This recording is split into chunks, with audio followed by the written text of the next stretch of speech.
Okay, in writing this down, I realized I hadn't mentioned that the matrix being non-singular is also equivalent to all these things.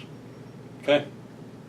Now, you should understand then, for a homogeneous equation is where the matrix times your unknown vector is equal to the zero vector.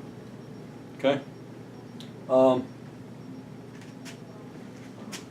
And, you know, I really don't want to use C1, C2, C3 here. I just did because I did before. Just realized I don't want to see that. It just changes the context in a way that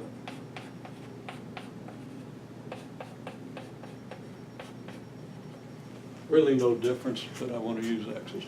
Okay? Okay, homogeneous equation tests whether there are x1, x2, x3 that make this 0. Now there always are. If x1, x2, x3 are all 0, then you multiply matrix by those, you're going to get 0. Right? You're going to get the 0 vector.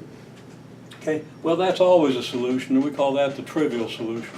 We know that's a solution. We don't have to find it. Okay? Non-trivial solution means that they're not all 0. Not all the x's are 0, right? Yeah, 2 of them might be 0, but you know. Okay. If a non-trivial solution exists, then the matrix is singular. Okay? And that gives you another condition over here. Although you wouldn't use this condition necessarily to test this system. If you already knew that there was a non-trivial solution to this, and then this came up, you would say, well, yeah, there's a non-trivial solution, so the matrix is non-singular, so it's not going to be invertible, so you're not going to get a solution, right? So you want to understand how all these conditions relate to each other and how they can all be used equivalently.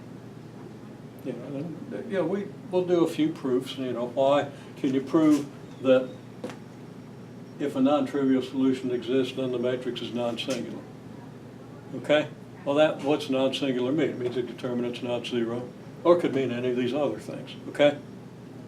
So, yeah, we need to prove that, but it's pretty easy to prove.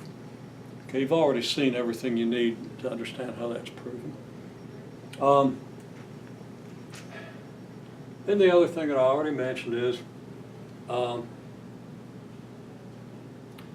to answer this question, you would choose the easiest thing to show, right? Which is probably that the determinant is not 0, but for some matrices, it's real easy to do 1 or 2 steps of row reduction and see the determinant's not 0, which might be easier than calculating the determinant, okay? So, again, in other cases, you might know that one of these conditions holds, so you don't have to do anything except quote that condition, okay? Make sense? Okay.